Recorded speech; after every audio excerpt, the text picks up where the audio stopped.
Donc, je m'appelle Aurélie, j'ai 40 ans et je suis maman d'une merveilleuse jeune fille de 17 ans. Alors, je suis étudiante en première année pour la formation d'éducatrice spécialisée à l'école Praxis de Mulhouse. Après mon bac, j'ai fait une fac d'anglais et ensuite j'ai travaillé 17 ans chez Decathlon. Donc, ça a été une superbe expérience, j'ai encore plein d'amis là-bas. Mais j'ai eu besoin d'avoir plus de sens, en fait, de mettre plus de sens dans ce que je faisais. Et donc, j'ai voulu reprendre mes études pour aussi suivre un peu mon cheminement. Et voilà, je suis ravie. Alors, en formation, je me sens vraiment à ma place. C'est pour moi comme un cadeau que je me suis fait, en fait, de retourner à l'école.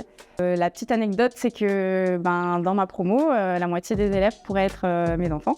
Donc voilà, on en rigole souvent, mais c'est hyper enrichissant et voilà, c'est vraiment une belle promo.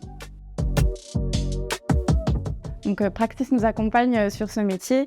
C'est comme 3 ans d'études, 3 ans de cheminement finalement, pour pouvoir prendre de la hauteur, être dans l'analyse.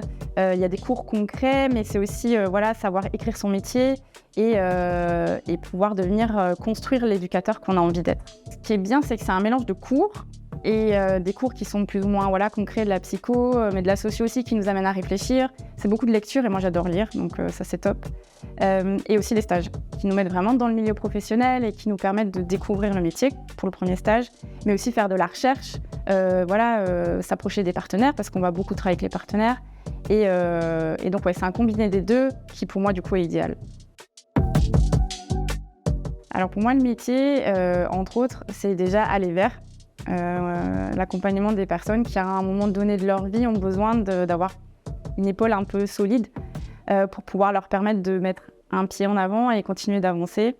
Donc c'est se mettre à côté et puis prendre la personne comme elle est et essayer de construire avec elle la meilleure façon de pouvoir peut-être l'aider à avancer et à retrouver confiance en elle et l'estime de soi.